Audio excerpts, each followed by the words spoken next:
গাছের পাতা যথেষ্ট সবুজ, গুড়ির মাটি শুকিয়ে গেছে।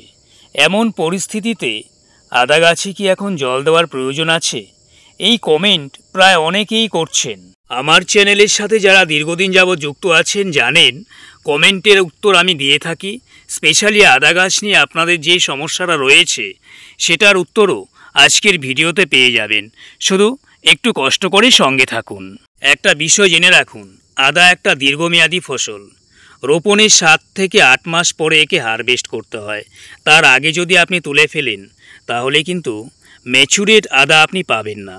একটু লক্ষ্য করে দেখুন, নিচের দিকে ছোট ছোট কিছু অঙ্কুর এখনও বেরিয়ে যাচ্ছে। তো এখান থেকেও কিন্তু আমরা আদা পাবো। আমরা যদি এখন গাছে জল দেওয়া বন্ধ করে দিই, এই সবুজ ভাবটা কিন্তু আর থাকবে না। কিছুদিনের মধ্যেই দেখবেন হলুদ আকার ধারণ করবে, গাছগুলি আস্তে আস্তে নেতিয়ে যাবে এবং পরিশেষে মারা যাবে। তো আপনি হয়তো ভাববেন গাছ ম্যাচুরেট হয়ে গেছে, আদা পরিপূর্ণ হয়ে গেছে, তারপরে গাছগুলো মারা গেল। কিন্তু না, আমাদের অযত্নের কারণেও গাছ মারা যেতে পারে। আর এটা যদি হয় তাহলে আপনি কিন্তু ফলন ভালো কখনোই পাবেন না। তাই সহজভাবে যদি বলা যায়, গাছে জল দেওয়া বন্ধ করবেন না।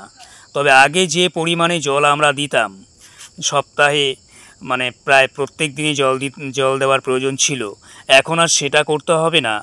সপ্তাহে 2 দিন জল দিলেই যথেষ্ট। মোট কথা হচ্ছে গুড়িতে যেন জলের অভাব না হয় সেদিকে আমাদেরকে লক্ষ্য রাখতে হবে। আমার এই কার্টুনে যে গাছগুলি আছে প্রত্যেকটা গাছ সুস্থ এবং সবল। আমি 1 সপ্তাহ আগে জল দিয়েছিলাম। লক্ষ্য করে দেখুন, উপরের অংশের মাটি কিন্তু প্রায় খড়খড়ে, কিন্তু একটা ভিজে ভাব, অর্থাৎ গাছ যে জল পাচ্ছে সেটা কিন্তু এই পাতার প্রমাণ। তো আপনি যেটা বলছেন, যেটা ভাবছেন যে পাতা সবুজ আছে, গাছ ম্যাচুরেট হয়ে গেছে, জল দেওয়াটা বন্ধ করে দেবো, তো এই ভুল কাজটা কিন্তু করবেন না। কেন করবেন না আবারও বলছি, যে অঙ্কুরগুলো এখনও বের হচ্ছে এগুলি থেকে আমরা আদা পাবো। আর যে আদাটা হয়ে গেছে এটা কিন্তু এখনও ম্যাচুরেট হয়নি। জল দেওয়া যদি আমরা বন্ধ করে দিই, আদাটা শুকিয়ে যাবে এবং ভালো ফলন কিন্তু আমরা পাবো না। এই কথাটা মাথায় রাখবেন। তাই জল দেওয়া বন্ধ করা যাবে না। তবে এখন সার দেবার সেরকম কোনো প্রয়োজন নেই। যা খাবার দেবার ছিল সেটা আমরা আগেই দিয়েছি। ওই সারেই কিন্তু যথেষ্ট। আর কোনো সার দেবেন না, শুধুমাত্র 1 দিন করে পরিমিত জল দিয়ে যান। এতেই কিন্তু আপনারা ভালো একটা ফলন আপনি আপনার গাছগুলো থেকে পেয়ে যাবেন।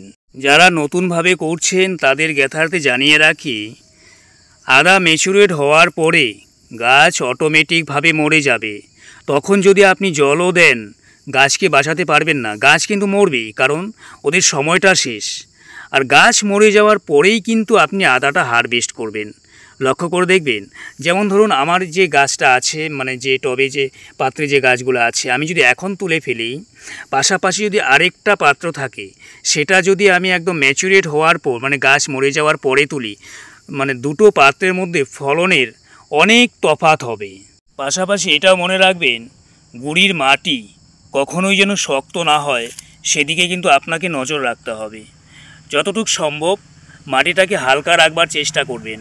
কোনো কিছুর মাধ্যমে একটু একটু করে খুঁড়ে দেবেন। এতে যদি 2-1টা শিকড় কেটে যায় এখন আর কোনো ক্ষতি হবে না। তবে অঙ্কুর যেন না কাটে সেদিকেও নজর রাখতে হবে। আমি আশা করছি আপনারা আপনাদের উত্তরটা পেয়ে গেছেন। যারা ভাবছিলেন যে জল দেব না, ভুল কাজ করবেন না, জলটা দিয়ে যান। যদি এই কাজটা করে যান তাহলে আশানুরূপ ফলন আপনাকে কিন্তু গাছ দেবে। গাছ কখনো নিরাশ করবেন না।